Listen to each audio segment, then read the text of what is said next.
কোরআন পড়বেন এটা নিয়ত করে ফেলেন। কিভাবে করবেন এটা আপনার ব্যাপার। করতে চাইলে 40টা দিনে যথেষ্ট, জাস্ট 40টা দিনে যথেষ্ট সহিশুদ্ধ ভাবে কোরআন যদি কেউ পড়া শিখতে চায় এর জন্য। রমজানের বহুত বাকি আছে, বহুত বহুত। এখানে যারা আছেন প্রত্যেকে পারবেন এই রমজানে দেখে দেখে কোরআন খতম দিতে। খালি এখন থেকে উদ্যোগ নিতে হবে, আর জ্ঞানের জন্য ছোট হতে হবে। কোরআনের জন্য ছোট হলে লজ্জার কিছু আছে? দুনিয়াতে ছোট হবো, আখিরাতে ছোট হওয়া থেকে আল্লাহ বাঁচায় দিবে। যে আল্লাহর জন্য ছোট হয় আল্লাহ থেকে বড় বানায় দেয়, যে আল্লাহর জন্য ছোট হয় আল্লাহ থেকে বড় বানায় দেয়। একজন হুজুরকে গিয়ে বলবো, হুজুর আমাকে কোরআন শিখায় দেন, লজ্জা পাবেন? নিজেকে ছোট মনে করবেন না, বরং এই যে আপনি বিনয় দেখালেন, এই উসিলায় কি হবে জানেন? ইলম শিখতে বের হয়েছেন, সঙ্গে সঙ্গে আল্লাহ জান্নাতের পথ আপনার জন্য খুলে দিয়েছেন। এমনকি যতদিন ইলমের পেছনে সময় দিবেন আল্লাহ আপনার আমলনামায় জিহাদের সওয়াবও লিখতে থাকবেন। মান খারাজা ফি তালাবিল ইলমি ফাহুয়া ফি সাবিলিল্লাহ হাত্তা ইয়ারজিআ। নবী বলেন যে বের হলো ইলমের তলবে সে জিহাদ থাকার সওয়াব পাবে যতদিন না ফিরে আসবে নিজের ঘরে। তাহলে প্রত্যেকেই কোরআন সহিশুদ্ধ করার চেষ্টা করবেন তো ইনশাআল্লাহ। এটা একমাত্র কাজ না, এক নাম্বার কাজ, একমাত্র না, কাজ আরো বহুত আছে। কোরআন শুধু শুদ্ধ করে পড়তে শিখলেই হবে না, এরপর সুন্দর করেও পড়তে হবে। নবী বলেন যে সুন্দর করে কোরআন পড়ে না ও আমার উম্মতি না। মান লাম ইয়াতাগান্না বিল কুরআনি ফালাইসা মিন্না। দ্বিতীয় ধাপে গিয়ে শুধু সুন্দর করে পড়তে জানলেই হবে না, বরঞ্চ কোরআন বোঝারও চেষ্টা করতে হবে। কারণ কোরআনের হারামরে কেউ যদি হালাল মনে করে আর হালালরে যদি কেউ হারাম মনে করে, ও কোরআন পড়তে পড়তে মুখে ফেনা তুলে ফেললেও জাহান্নামে যাবে। এজন্য কোরআনে আল্লাহ কি বলেছে প্রতিটা আয়াতের অর্থ জানি বা না জানি, কিন্তু আল্লাহ আমাকে কি বলেছে, কোন বিশ্বাস পোষণ করতে বলেছে, কোনটা ধরতে বলেছে, কোনটা ছাড়তে বলেছে, এটা জানা লাগবে নাকি লাগবে না? লাগবে নাকি লাগবে না? তা আমাদের পথ বহু দূরে, শুরু হোক না প্রথম থেকে। আমি আশা করি এখানে যারা আছেন সবাই আগামী রমজানে কোরআন দেখে দেখে অন্তত একটা খতম দিবেন। বলেন ইনশাআল্লাহ, বলেন ইনশাআল্লাহ। আল্লাহ সবাইকে কবুল করুন। এবং আমি আশা করি আমার এই কথায় যদি একজন উৎসাহিত হয়ে শুরু করেন এবং বাস্তবেই তিনি এটা সম্পন্ন করতে পারেন, আল্লাহ আমারও সওয়াব দিয়ে দিবেন। তো নবীজি বলেন আমি আশাবাদী, আল্লাহ যে আমাকে সবচাইতে বড় মুজিজায় ওহী দিয়েছেন এর কারণে আমি আশাবাদী কিয়ামতের দিন আমার উম্মত হবে দুনিয়াতে সবচাইতে বেশি। আমার নবীর উম্মত দিনকে দিন কমছে না বাড়ছে? আপনাদের কি ধারণা কমছে না বাড়ছে? বর্তমান পৃথিবীতে সবচাইতে বেশি যেই ধর্মের অনুসারী আছে সেই ধর্মের নাম হলো খ্রিস্টান। খ্রিস্টানদের সংখ্যা 220 কোটি প্লাস। 2 নম্বরে, কয়দিন আগে 3 নম্বরে ছিল, ইতিমধ্যে 2 নম্বরে চলে এসেছে যে ধর্ম, সেটার নাম ইসলাম। ইসলামের অনুসারীর সংখ্যা 200 কোটি ছাড়িয়ে গেছে। আলহামদুলিল্লাহ, আলহামদুলিল্লাহ বলবেন না? তাহলে এখন 20 কোটির মতো ব্যবধান আছে খ্রিস্টানদের সাথে। পশ্চিমা গবেষকরাই বলছে যে হারে মুসলমান বাড়ছে, মুসলমান দুই ভাবেই বাড়ে। এক হলো মুসলমানের ঘরে যারা পয়দা হয় এদের অধিকাংশ তো মুসলমানই হয়। গুটি কয়েক কপাল পরে এমন থাকে যারা বেশি জানতে জানতে জানোয়ার হয়ে যায়। ওই পড়ালেখা করে সবাই শিক্ষিত হয় না, উল্টা পড়ালেখা কাউরে ডুবানোর জন্য যথেষ্ট হয়ে যায়। বহুত মানুষ এমন আছে যারা নিজের নামে সাইনও করতে পারে না কিন্তু ঈমানটাকে ধরে রেখেছে। আর বহুত মানুষ এমন আছে যতদিন বেশি পড়ালেখা করে নাই, নামাজও পড়তো, রোজাও রাখতো, ঈমানের উপরও ছিল, এখন অনেক বড় ডিগ্রি হয়েছে, নিজের বেশভূষা পাল্টিয়ে নাস্তিকের খাতায় নাম উঠিয়েছে। আল্লাহ মাফ করুন, এই যে গত রবিউল আউয়াল গেল না, বেশি দিন আগের কথা না, এমন এমন লোকেরাও নবীর জন্মদিনের শুভেচ্ছা জানিয়েছে, হ্যাপি বার্থডে শুভেচ্ছা জানিয়েছে, যারা কিনা প্রকাশ্যে স্পষ্ট ভাবে বলে নবীর শরীয়তের আইনে আমরা বিশ্বাস করি না। প্রকাশ্যে বলে শরীয়তের আইনে বিশ্বাস করি না, নবীর দেওয়া আইনে বিশ্বাস করি না, তবে নবীর জন্মদিন উপলক্ষে তোমাদেরকে শুভেচ্ছা, জন্মদিনের শুভেচ্ছা।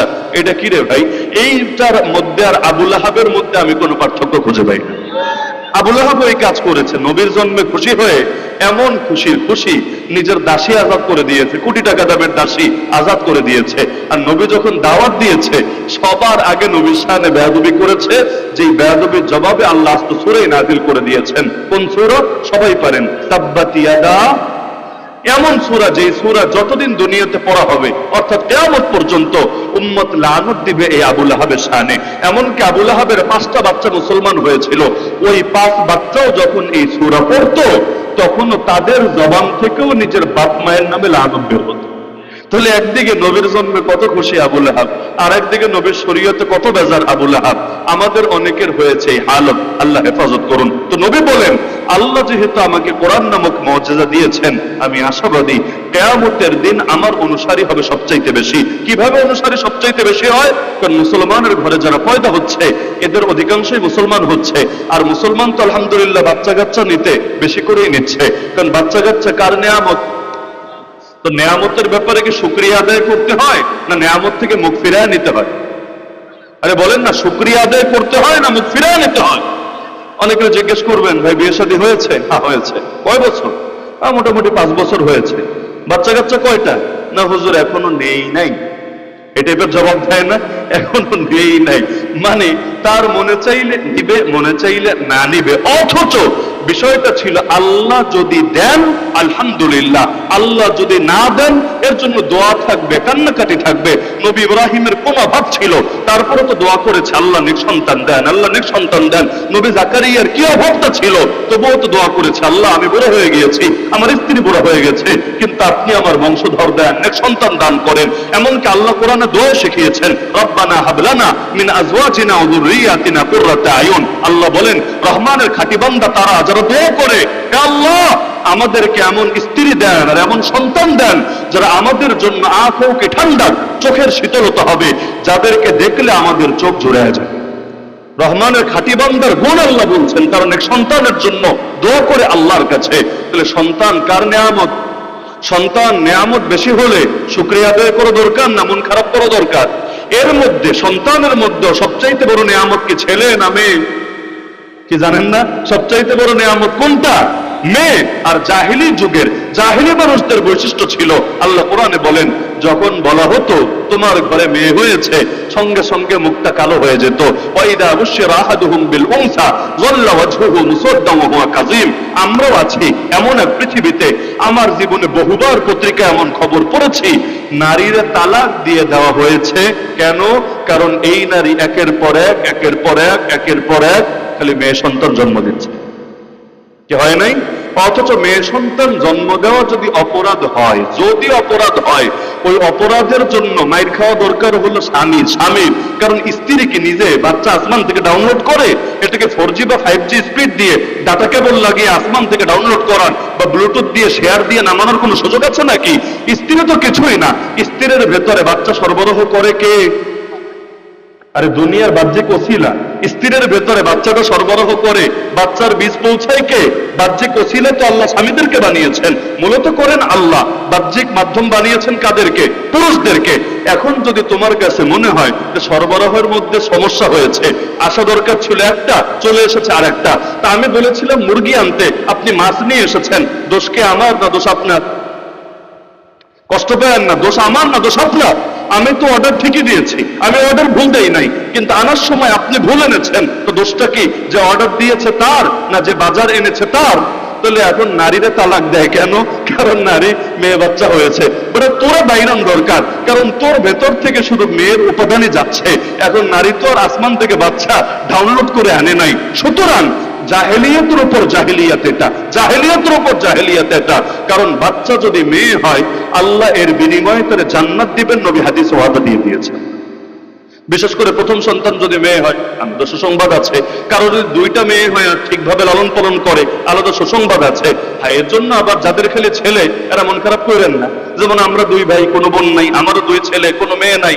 এরকম আমাদের বংশের মোটামুটি অধিকাংশের সিরিয়াল এমন, আমাদের বংশে একটু মেয়েই কমে গিয়েছে, ছেলেদের হার বেশি। এখন ছোটবেলায় আমার মনে একটু কষ্ট ছিল, সব ফজিলত মেয়েরা নিয়ে গেল।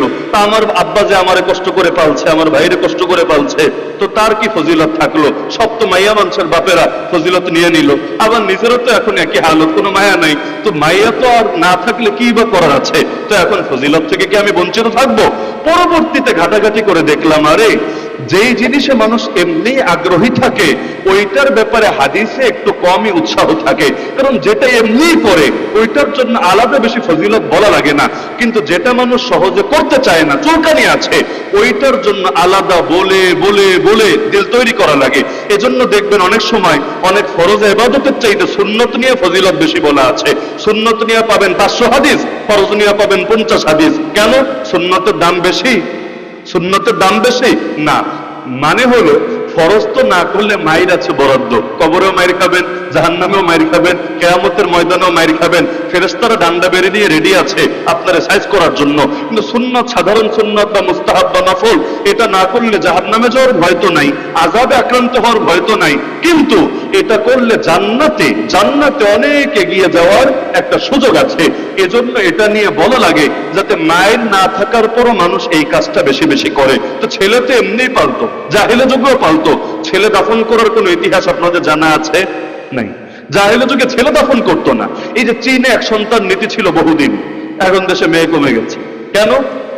এক সন্তান যেহেতু নিতে পারবে, দুইটা নিলে জেলে যাবে, অধিকাংশ ছেলেই নিয়েছে, ওদের দ্বারা বংশের বাতি জ্বলবে। এখন এসে দেখা যায় আসলে মেয়ে সংকট দেখা দিয়েছে। এজন্য এখন উইঘুর নারীদেরকে, মুসলিম নারীদেরকে জোর করে করে বৌদ্ধরা বিয়ে করে নিচ্ছে। এটাতে সরকার কোনো বাধা দিচ্ছে না, উল্টা সহযোগিতা করছে। যার কারণে এখন স্বামী বৌদ্ধ, স্ত্রী মুসলমান, ওই ঘরে যে বাচ্চাগুলো পয়দা হচ্ছে এরা সালাহুদ্দিন আইয়ুবী না হয়ে, মোহাম্মদ বিন কাসেম না হয়ে, এগুলো কাফেরের বাচ্চা, কাফেরে পরিণত হচ্ছে। আল্লাহ মাফ করুন, হেফাজত করুন আমাদেরকে। তাহলে ছেলে পালার আলাদা ফজিলত বেশি বলা লাগে না, কেন? ছেলে এমনিই পালে, এটার প্রতি মানুষের ন্যাচারাল আগ্রহ আছে। তো মেয়ে নিয়ে যেহেতু আগ্রহ কম, ওইটা নিয়ে বেশি বলা হয়েছে। তো নবী বলেন কিয়ামতের দিন আমার অনুসারী হবে সবচাইতে বেশি। আপনারা প্রত্যেকে নিয়াত করেন, নবী যে গর্ব করবেন উম্মত বেশি হলে, এটা নিয়ে আমিও নবীর গর্বে সহযোগী হব ইনশাআল্লাহ। কিভাবে? আল্লাহ নবী বলেছেন বিয়ে করলেও এমন নারীকে বিয়ে করবা যার দুইটা গুণ আছে। একটা গুণ হলো স্বামীরে অনেক ভালোবাসে, আর 2 নম্বর গুণ হলো অনেক সন্তান জন্ম দিতে পারে।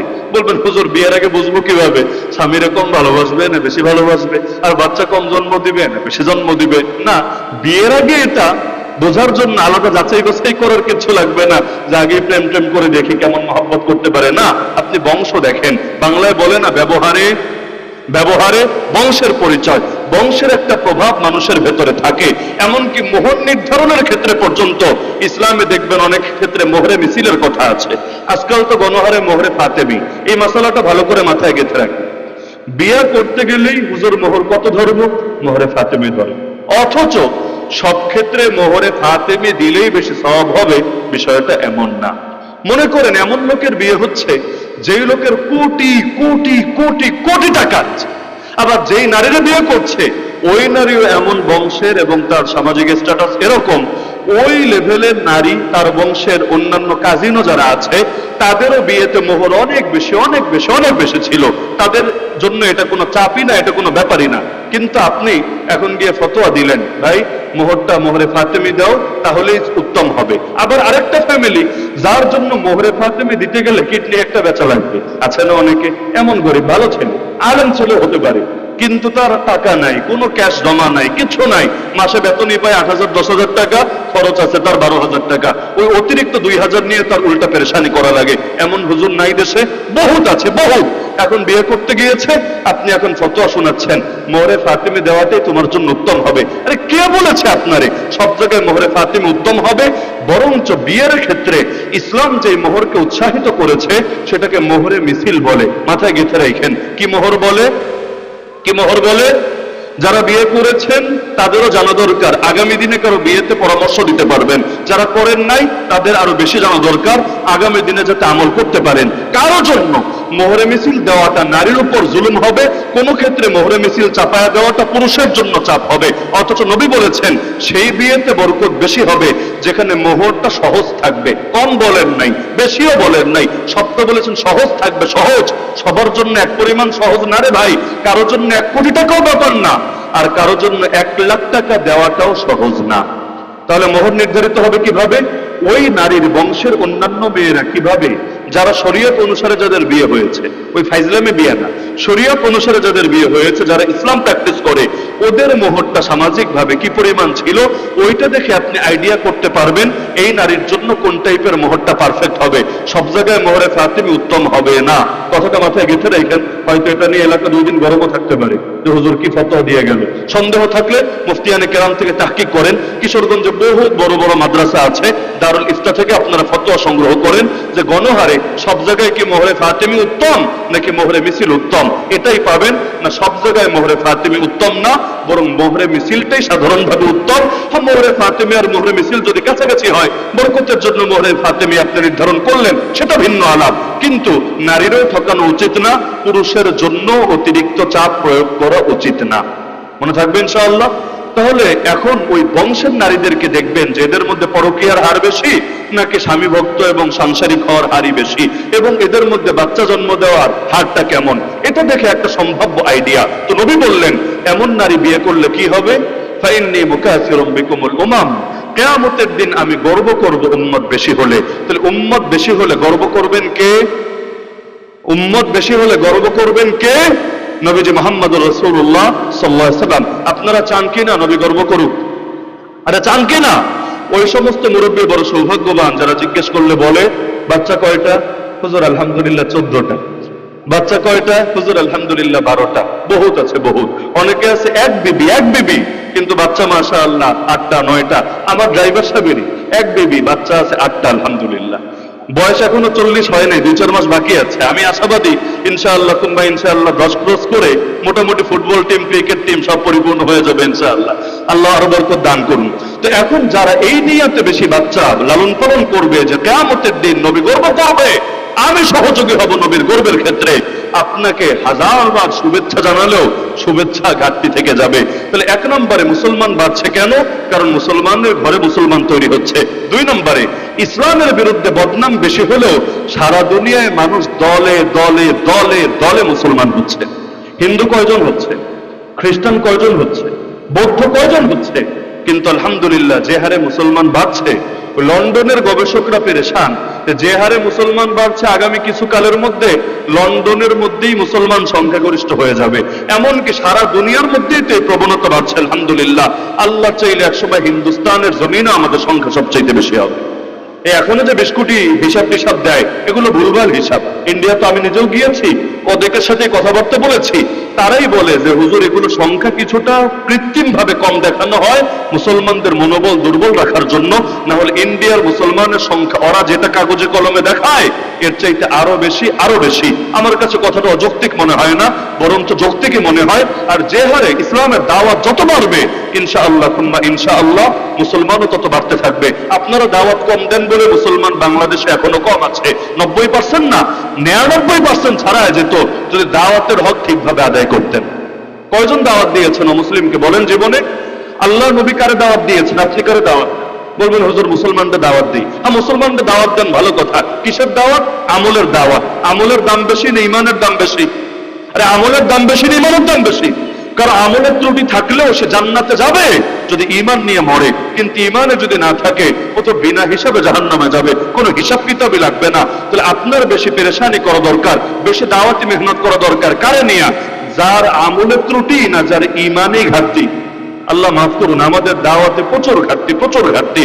এখনো কিছু মানুষ যারা দাওয়াত দেয় এদের জন্য আমার দিল থেকে দোয়া আসে, আল্লাহ নেক হায়াত দান করেন, এদেরকে নিরাপদ ভাবে আরো বেশি থেকে বেশি দাওয়াত দেওয়ার তৌফিক দান করেন। এই যে পাহাড়ে সমস্যা চলছে না, পাহাড়ে যে সমস্যা চলছে না, এই সমস্যার অনেকগুলো সমাধানের একটা সমাধান এটা, দাওয়াতের হক ঠিকভাবে আদায় করেন, ইনশাআল্লাহ তারা আপনাদের জন্য জান কুরবান করে দিতে দ্বিধা করবে না। এই যে মনে করছে যে আমাদের বাংলাদেশের সাথে থাকা উচিত না, ইন্ডিয়ার সাথে যাওয়া উচিত, ইন্ডিয়া আমাদেরকে রক্ষা করবে, আমাদের অধিকার আদায় করবে। দেখো না, ওরা আমাদেরকে অস্ত্র দিচ্ছে, ওরা আমাদেরকে ট্রেনিং দিচ্ছে, আর আমাদের বিদ্রোহীরা আর্মি মেরে এরপর বর্ডার ক্রস করে ওদের কাছেই তো আশ্রয় পাচ্ছে। এই যে প্রবণতা, খালি মুখ থেকে যদি কালেমা বের হয় দেখবেন ইনশাআল্লাহ টোটাল চিন্তাটাই চেঞ্জ হবে। তখন বলবে ওরা যদি আমাদেরকে অস্ত্র দিয়েও থাকে, নিরাপত্তা দিয়েও থাকে, এর পেছনে আমাদের কোনো কল্যাণ নাই, ওদের ধান্দা আছে। এই যে এই বছর হয়েছে, এবার যে পাহাড়ের ঝামেলা হয়েছে, পুরোটা পরিকল্পিত, পুরোটা 100% পরিকল্পিত।